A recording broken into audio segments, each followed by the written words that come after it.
Bonsoir et bienvenue dans cette nouvelle édition de 24 heures Sénat. Voici les titres. Alors que le nombre de chômeurs a atteint un nouveau record, Pôle emploi annonce des contrôles renforcés des demandeurs d'emploi. Objectif, remobiliser ceux qui ont baissé les bras. La CGT dénonce un flicage. Reportage dans ce journal. Feu vert du gouvernement en ligne grande vitesse, Bordeaux-Dax et Bordeaux-Toulouse. Malgré l'avis défavorable de la commission d'enquête publique, les opposants crient au scandale et dénoncent un cadeau électoral. On en parle avec notre invité ce soir, Henri Tandonnet, sénateur UDI-UC de Lot-et-Garonne. Le gouvernement ouvre le chantier du numérique, attendu depuis des années. Le projet de loi sur la République numérique a été dévoilé ce week-end. Le grand public peut l'amender jusqu'au 18 octobre. Est-il à la hauteur des enjeux et répond-il aux attentes des internautes? Débat à suivre dans un instant. Mais avant de dérouler tous ces titres, c'est l'image du jour. Vladimir Poutine à la tribune des Nations Unies à New York. Le président russe ne s'était pas exprimé depuis 10 ans. Il demande une large coalition contre les djihadistes. Elle passerait par une main tendue au président syrien Bachar el-Assad. Cécile Sixou. Après 10 ans sans venir au siège de l'ONU, Vladimir Poutine fait un retour en force. Seul dirigeant a encore parlé à Bachar el-Assad. Avec le chef d'État iranien, le président russe est devenu incontournable sur le dossier syrien. Depuis des mois, il multiplie les démarches pour trouver une solution politique et lutter contre les djihadistes de Daesh. Cet après-midi à New York, il a proposé une coalition militaire et diplomatique à laquelle Bachar el-Assad pourrait être associé.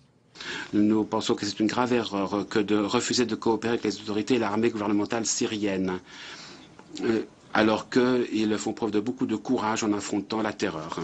Barack Obama s'est dit prêt à travailler avec le président russe. Les États-Unis sont prêts à travailler avec toutes les nations, y compris la Russie et l'Iran, afin de résoudre ce conflit. Nous ne pouvons pas accepter le retour au statu quo après tant de sang versé, après un tel carnage. Cela fait 2 ans que les deux chefs d'État ne se sont pas vus. Ce soir, ils se retrouveront pour un tête-à-tête d'où sortiront des propositions. François Hollande lui a rappelé ce soir sa position, oui à une transition politique en Syrie, mais il pose toujours une condition, le départ de Bachar el-Assad. Un dispositif censé remobiliser les chômeurs. Pôle emploi a déployé aujourd'hui 200 agents chargés de vérifier que les demandeurs d'emploi sont bien en recherche active. La CGT dénonce un flicage. Géraldine Bavoilo et Fabrice Cunet. Surveillance ou accompagnement renforcé. Avec ce lancement aujourd'hui d'un dispositif de contrôle, le débat est lancé. Officiellement pourtant, la mission de ces 200 agents supplémentaires est claire. Assurer un meilleur repérage des chômeurs en difficulté. Les syndicats s'inquiètent et s'appuient sur l'expérimentation conduite entre 2013 et 2014. 2 ans de tests et une hausse des radiations. L'objectif, c'est même pas de faire des économies, c'est un objectif statistique pour sortir des personnes privées d'emploi des chiffres du chômage pour les objectifs que vous connaissez. 3 étapes de contrôle sont prévues, qui mènent jusqu'à 6 mois de radiation si le contrôleur détecte un problème. Dès qu'on parle de contrôle des chômeurs, quel que soit le gouvernement, on parle de masquer les chiffres du chômage. Il ne faut pas se voiler la face, il y a quelques chômeurs, un certain nombre de chômeurs qui ne cherchent pas d'emploi. Mais ces chômeurs qui ne cherchent pas d'emploi et qu'il faudrait peut-être sanctionner, je ne sais pas si c'est dans les chômeurs longue durée. Ce dispositif doit permettre de lutter contre le chômage et surtout la fraude. Mais il serait inefficace selon la sénatrice Annie David. C'est discriminatoire et ça donne de l'eau au moulin de ceux qui voudraient faire croire qu'il y a des assistés. Alors surveillance ou accompagnement renforcé, une chose est sûre, le gouvernement cherche de nouveaux leviers pour inverser la courbe du chômage, quitte à froisser sa gauche. L'encadrement des loyers, une mesure plébiscitée par les Français, entrée en vigueur il y a 2 mois à Paris. Les effets se font-ils déjà sentir sur le marché de l'immobilier? Élément de réponse avec Nathalie Guilloire. Donc on est sur un 2 pièces qui fait 48 mètres carrés, qui a été entièrement rénové, donc toutes les peintures sont récentes. On est à 1 390 €. Cet appartement, au cœur du 15e arrondissement de Paris, est au prix du marché selon cette conseillère. La locataire a de la chance car selon une étude sortie aujourd'hui, 1 annonce sur 3 ne respecte pas la loi sur l'encadrement des loyers à Paris. Le dispositif Allure, mis en place le 1er août, a pour objectif de limiter les prix des loyers qui, à Paris, atteignent souvent des records. On a eu, oui, le cas sur un appartement qui était qui faisait 20 mètres carrés, qui était à 850 € et au final il est passé en dessous de la barre des 750. Donc 100 € par mois pour un propriétaire, c'est très important. Un manque à gagner pour les propriétaires, surtout pour ceux ayant des petites surfaces. C'est peut-être pourquoi certains d'entre eux ne jouent pas encore le jeu et freinent à baisser leur prix.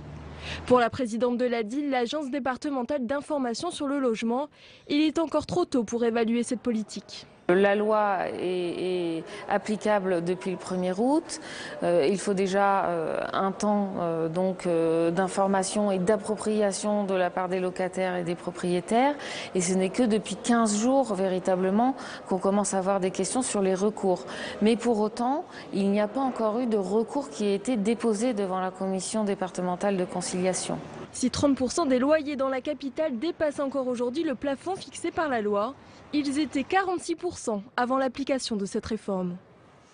Le gouvernement a validé les LGV Bordeaux-Toulouse et Bordeaux-Dax dans le cadre du grand projet ferroviaire du Sud-Ouest, et ce malgré l'avis négatif de la commission d'enquête publique. On en parle tout de suite avec notre invité Henri Tandonnet.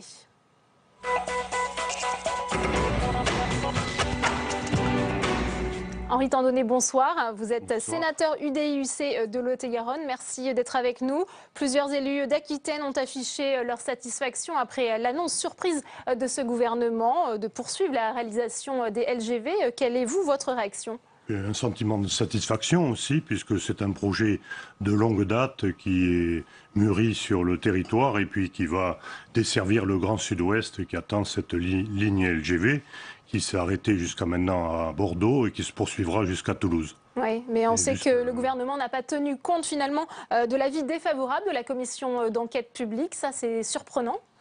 Oui, l'enquête publique, c'est vrai, a mobilisé beaucoup les opposants, moins les partisans, puisque quelques mois avant cette enquête publique, le gouvernement avait annoncé sa volonté de réaliser cette LGV. Donc, les partisans de cette LGV ne sont pas tellement manifestés dans l'enquête publique. Par contre, sur le territoire, on s'est organisé depuis longtemps pour l'accueillir et bonifier cette LGV, car une LGV n'est pas quelque chose qui arrive comme ça toute seule. Toulouse, Bordeaux, même Agen, on s'est préparé dans les documents d'urbanisme à bonifier cette infrastructure.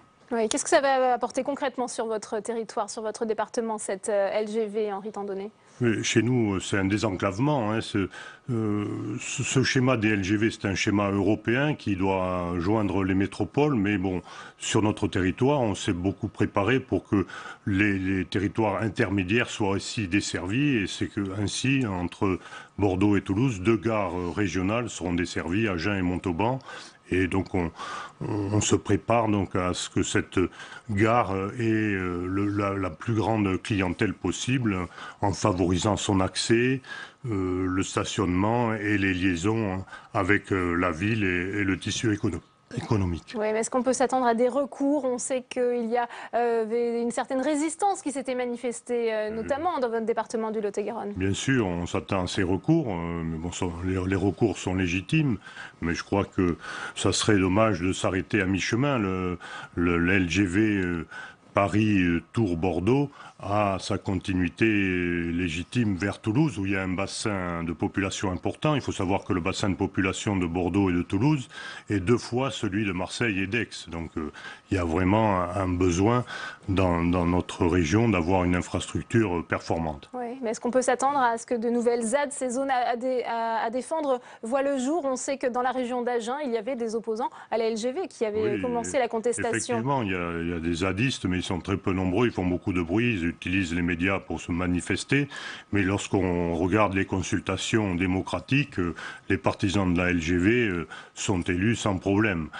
Il ne faut pas sous-évaluer ce risque, on se souvient du drame de Sivins. Ce sont des gens qui agissent souvent par la force. Hein. Nous, on agit par la voie démocratique et c'est un travail de longue haleine qui est réfléchi. Et donc, je ne pense pas que ces opposants, s'ils ont le droit de se manifester par les recours judiciaires, puissent s'opposer par la force. Je ne pense pas que ce soit une bonne solution. Est-ce que ce n'est pas finalement aussi un beau cadeau électoral à l'approche des élections régionales pour les présidents de région, que ce soit Midi-Pyrénées ou encore Aquitaine pour Alain Rousset? C'est ce qu'on a pu entendre aujourd'hui. Je ne pense pas, puisque la droite, le centre comme la gauche sont partisans de cette ligne, donc ça ne favorisera aucune déformation particulière. Puis comme je vous le dis, c'est quelque chose qui est longuement mûri.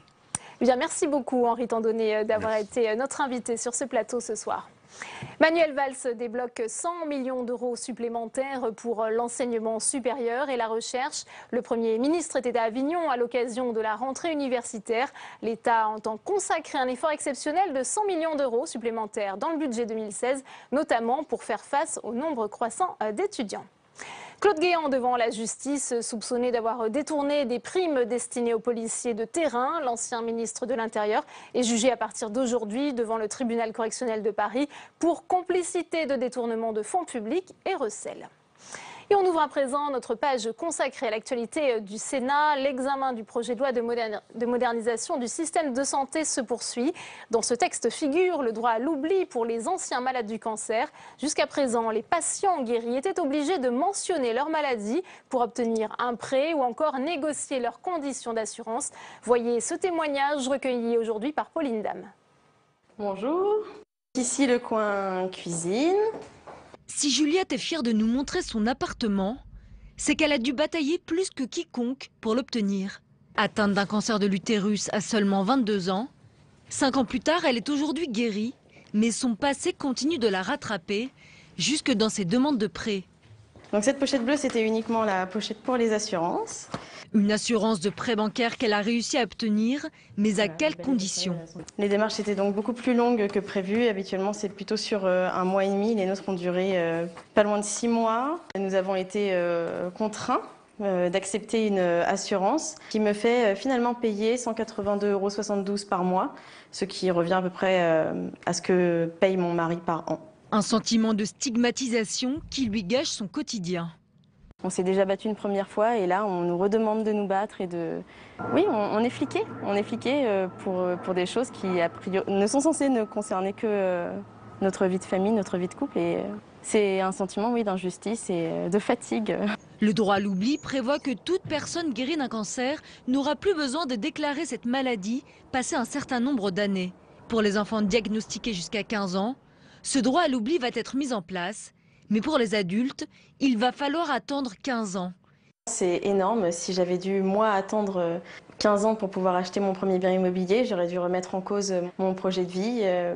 Un véritable droit à l'oubli pour ne plus avoir à payer le prix de la souffrance passée une fois guérie. Tam Tranui nous a rejoint sur ce plateau. Bonsoir Tam, notre chroniqueuse parlementaire. Alors le droit à l'oubli pour les anciens malades atteints d'un cancer, cette disposition a fait consensus au Sénat, devrait être adoptée facilement. En revanche, il y a encore d'autres points sur lesquels les sénateurs vont discuter âprement. Quels sont les points qui devraient être les plus tendus, Tam ? Eh bien, d'abord sur l'action de groupe étendue au domaine de la santé, ça devrait susciter des débats enflammés et pour cause puisque l'industrie pharmaceutique est vent debout. Alors pourquoi? Cette action de groupe, elle va permettre à des usagers de se regrouper et par l'intermédiaire d'associations d'usagers, et il y en a près de 500 en France, elle va pouvoir attaquer des entreprises en raison de leurs produits de santé défaillants. Alors qu'est-ce que c'est ces produits de santé? Ce sont bien sûr les médicaments, mais pas seulement, on parle aussi des produits sanguins, mais aussi des produits cosmétiques ou encore même des lentilles de contact. Vous l'imaginez, l'industrie pharmaceutique et les laboratoires ne sont pas ravis. Autre sujet, cette fois-ci, qui suscite la colère des médecins libéraux, c'est l'open data dans le domaine de la santé. Alors de quoi on parle? Le texte parle de la création d'une base de données de santé nationale accessible au public, avec bien sûr des données anonymes. Mais voilà, les médecins dénoncent la future vente de ces données de santé, dénoncent également les fuites possibles, sans parler des hackers qui pourraient percer le secret de ces fichiers et dévoiler les noms des personnes dans ces fichiers.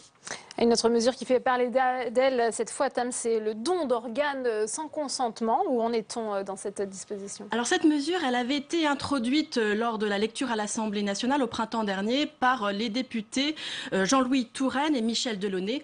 L'idée, c'est que l'on puisse prélever les organes d'une personne décédée dès lors que de son vivant, elle ne s'est pas inscrite dans un fichier de refus.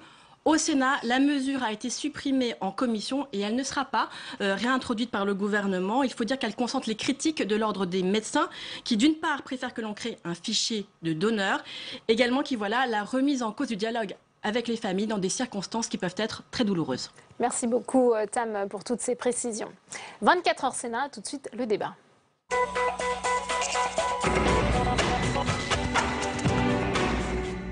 Attendu depuis longtemps, le projet de loi pour une république numérique a été dévoilé ce week-end avec comme particularité un principe de co-construction. Tous les citoyens pourront amender en ligne ce texte consacré aux droits et libertés sur Internet. Explication Quentin Calmy. 48 heures et déjà plusieurs milliers de contributions sur ce qui se veut comme le premier projet de loi participatif en France. Aux internautes de commenter et modifier les propositions avancées par Axelle Lemaire. Un projet de loi est déjà de grands principes tels que la neutralité de l'Internet. Ainsi, tous les contenus sur le web devront être traités de la même façon par les fournisseurs d'accès. Une vieille revendication des associations, tout comme la publication des données de l'administration publique. Autre chapitre, l'accessibilité. Le gouvernement entend considérer Internet comme un bien de première nécessité, au même titre que l'eau ou l'électricité. De grands principes donc, mais aussi quelques mesures très concrètes, comme la portabilité des données, pour changer de service de messagerie par exemple, tout en gardant son répertoire, ou encore un droit à l'oubli pour les mineurs afin de leur permettre de faire effacer de vieilles photos. Amendable par les internautes jusqu'au 18 octobre, le projet se concentre pour l'heure sur le volet des données personnelles, l'aspect économique, comme le soutien aux startups relevant du ministre de l'économie. Et on ouvre le débat de ce 24 heures Sénat avec nos invités ce soir sur ce plateau. J'accueille Adrienne Charmé-Alix. Bonsoir. Bonsoir. Vous êtes coordinatrice des campagnes pour la Quadrature du Net. Merci d'être avec nous. Face à vous, Gaëtan Gorz. Bonsoir. Bonsoir. Sénateur PS de la Nièvre. Merci d'avoir accepté notre invitation. La République numérique, on a envie de dire enfin un texte qui était particulièrement attendu par les associations, mais aussi par les internautes. Adrienne Charmé-Alix. Oui, c'est un texte qu'on attend depuis au moins 1 an et demi, voire 2 ans, enfin qui était même annoncé au début du 2012, quinquennat. presque 3 ans. Voilà, qui a pris énormément de retard. On l'attend et on en attend beaucoup. On a vu passer depuis le mois de juillet un certain nombre de fuites du projet de loi. On est extrêmement inquiet de son rétrécissement, de ses champs. Il faut rappeler qu'il était annoncé au tout début comme une sorte d'habeas corpus numérique, une grande loi sur les libertés et le numérique. Finalement, ça devient une loi sur le numérique tout court et puis une loi avec un certain nombre de sujets traités un peu comme un catalogue de sujets, avec, comme vous l'avez dit, des grands principes et des mesures concrètes qui nous satisfait pas totalement, et je pense qu'on pourra expliquer un peu pourquoi. Mais on va faire agir Gaëtan Gorz, ça va revenir vers vous. Ce texte est-il finalement à la hauteur des enjeux? On sait qu'effectivement la France est un peu en retard sur ces questions. Allez-y. J'ai cru comprendre que c'était un début. Et ce qui est intéressant, c'est que le gouvernement a annoncé un vaste débat, c'est-à-dire qu'il invite aujourd'hui les citoyens, les internautes de manière générale à s'exprimer, à se saisir du texte, à faire des propositions. Alors évidemment, ça supposera de l'organisation. Il y a pour ça des associations, des structures qui vont sans doute coordonner un petit peu l'expression, favoriser la remontée du point de vue des citoyens. C'est un texte qui doit être enrichi et les parlementaires auront à leur tour peut-être l'occasion de le faire dans de nombreux domaines. Mais il a un grand mérite, c'est que alors qu'on annonce un règlement européen, comme vous savez, sur ces questions, eh bien, il anticipe un peu sur ce règlement et surtout il va nous permettre de progresser. Donc je pense que ça va dans le bon sens. Alors après, effectivement, les améliorations sont toujours nécessaires. Oui, un mot effectivement sur la méthode. Ce projet de loi participatif, c'est un peu une première. Est-ce que ça peut aussi peut-être retarder l'examen de ce projet de loi, même si les citoyens sont invités à s'exprimer? La question n'est pas sur le retard ou pas, au point où on en est. De toute façon, c'est pas 2 mois de plus qui vont changer grand-chose. Il a commencé déjà par une consultation l'année dernière, depuis 1 an, une consultation qui a été organisée par le Conseil national du numérique, où on a participé, on a été de nombreuses associations ou groupes à participer. Oui. Qu'est-ce qui vous gêne alors dans ce projet de loi? L'enjeu sur la participation, quand même, je voudrais le dire, c'est là on organise la participation des citoyens, c'est ouvert. Maintenant, le vrai test, il est au moment où le gouvernement va présenter le projet de loi. Parce que si on pousse à la participation et que rien n'est retenu, et on en a l'habitude de ces consultations où rien n'arrive à la fin du travail qui a été fait. Vous évoquiez déjà un rétrécissement par rapport aux objectifs initiaux. Alors maintenant, à quel niveau? Il y a un rétrécissement sur le nombre de contenus de thématiques qui sont concernés, et puis sur le fond. Par exemple, il y a 2 aspects qui sont traités également dans 2 règlements qui sont en fin de négociation au niveau européen. L'un sur la neutralité du net, l'autre sur les données personnelles.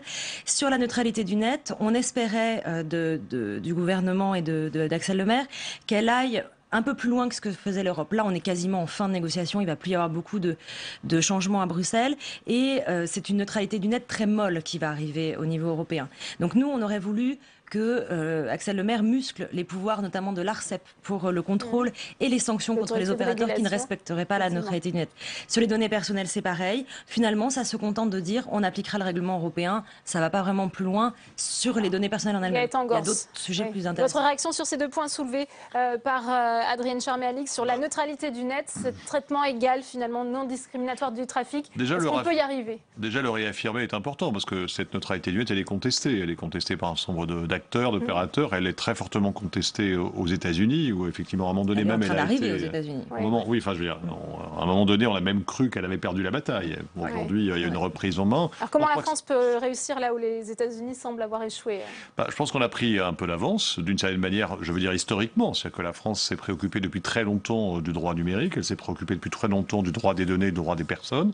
On s'appuie donc là sur une culture juridique et une culture des droits qui est forte. On a également le souci de préserver ou de garantir la concurrence. Celle qu'on va essayer de mettre en place sur les plateformes est importante. Il y a en ce moment, je lisais dans la presse que le système Android de Google a été mis en question aux États-Unis dans le cadre de l'antitrust parce que ça permettait effectivement à Google de n'utiliser au fond que les applications qui lui conviennent et sur lesquelles elle peut trouver un avantage. Le fait de mettre en concurrence éventuellement ces plateformes est un élément important. Est-ce que la loi le permettra? Est-ce que les garanties des contrôles seront suffisants? Là encore, effectivement, vous demandez à voir, c'est normal, ce sera le débat citoyen, le débat parlementaire. Mais les pistes ouvertes, la portabilité des données, tous ces sujets, les pistes ouvertes sont de bonnes pistes. Sur justement les données personnelles, peut-être, votre position Le principe de la portabilité, réaffirmer en tout cas le droit de regard du citoyen sur les données qui sont les siennes, qu'il accumule soit volontairement, soit involontairement, qu'il réutilise économiquement un certain nombre d'opérateurs, moi ça me paraît aller dans le très bon sens, de la même manière que ces droits par rapport aux données personnelles qui sont utilisés dans d'autres cadres, policiers, sécuritaires, etc., qui puissent exercer des contrôles, des droits de rectification, tout ça va dans la bonne direction. Là encore, j'insiste, le débat est au début, c'est donc très bien que tout le monde s'y implique, et il faut voir ensuite à l'issue si on aura renforcé les choses ou simplement amélioré un peu. Moi, je veux rester optimiste. J'ai quelques petites réserves sur d'autres sujets, en particulier l'open data, mais c'est un peu mon dada sur le sujet. Je suis beaucoup plus réservé à ces questions. Alors, on va voir si Adrienne Charmé-Alix partage peut-être. Je ne partage pas l'enthousiasme du gouvernement sur ce sujet. Non, sur l'open data, nous, on soutient globalement la politique d'open data, en sachant qu'il faut faire un petit peu attention après à la question du big data, qui est une autre question de l'exploitation massive des données.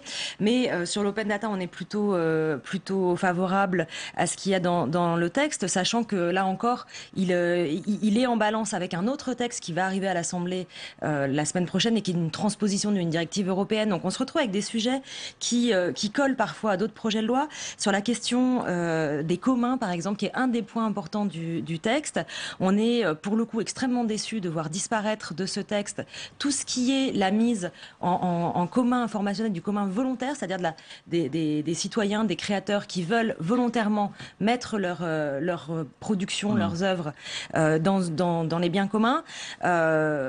Pour nous, c'est extrêmement important d'avancer sur ces questions-là. Il y a un certain nombre d'exceptions aux droits d'auteur extrêmement liés au numérique qui ont été refusées dans la loi création, qui est en début de discussion à l'Assemblée, en nous disant ce sera dans la loi numérique, ça n'est pas dans la loi numérique.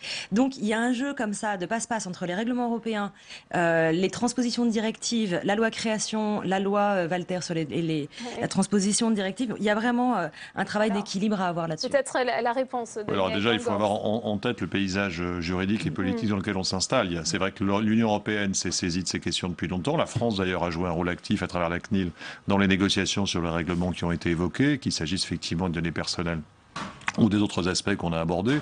Donc il y a effectivement un paysage juridique dans lequel vient se situer ce texte qui rend les choses un tout petit peu difficiles parce qu'effectivement on doit assurer un début d'harmonisation. On peut éventuellement aller plus loin que l'Europe dans un domaine, mais dans d'autres on sera évidemment forcé de coller grosso modo à la position de l'Union européenne. Je pense en particulier aux sanctions qui pourraient être infligées à des acteurs qui ne respectent pas les règles sur les données personnelles.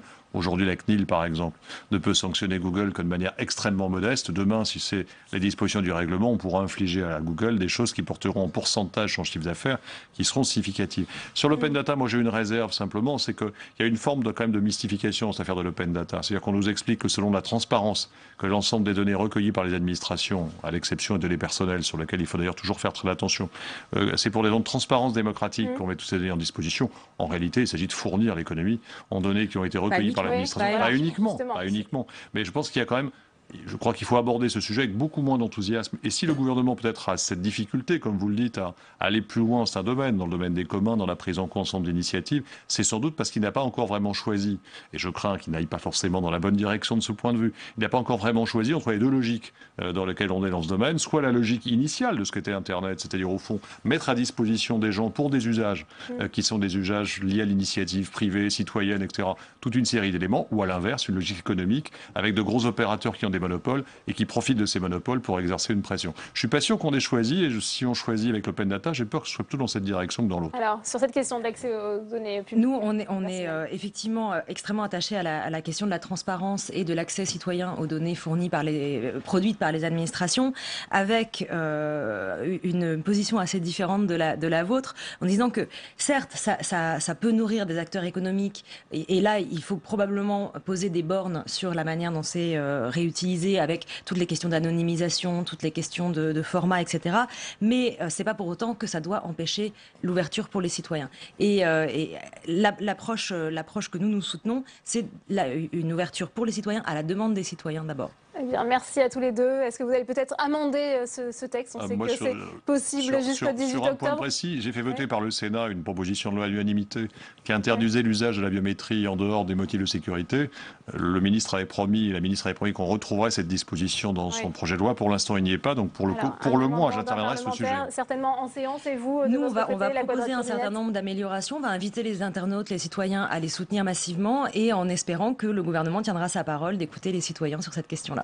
Merci à tous les deux d'avoir été les invités de ce débat. Et avant de terminer cette édition, eh bien, les amateurs de football apprécieront peut-être. Nous sommes allés à la rencontre des sénateurs après les déclarations du gardien de but Steve Mandanda qui, après la rencontre en GOM, a déclaré que les Marseillais jouaient comme des sénateurs.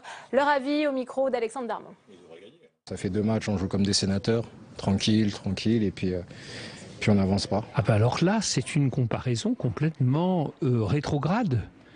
Parce que voyez-vous, moi je suis depuis quelque temps dans cette maison, au Sénat, et je n'ai jamais réussi à adopter ce qu'on appelle un train de sénateurs. Et ces gens qui marchent comme ça, là. Non, moi je vais toujours très vite, je monte les escaliers rapidement et je suis assez actif. Oui, c'est pas que ça me déçoit, mais voilà, ils perdent des matchs, on ne peut pas tout le temps gagner, mais l'OM est une équipe formidable qui fait rêver d'ailleurs tous les Marseillais et toute la région PACA. Voilà, viens vivre ma vie de sénateur pendant 1 ou 2 jours, et puis moi je suis prêt à aller vivre la vie de footballeur à la commanderie. Il y a des idées reçues qu'il faut combattre. Voilà, une invitation qui est donc lancée. C'est la fin de cette édition. Merci à vous de l'avoir suivi. À 22h, Sonia Mabrouk et ses invités. Très bonne soirée, à demain.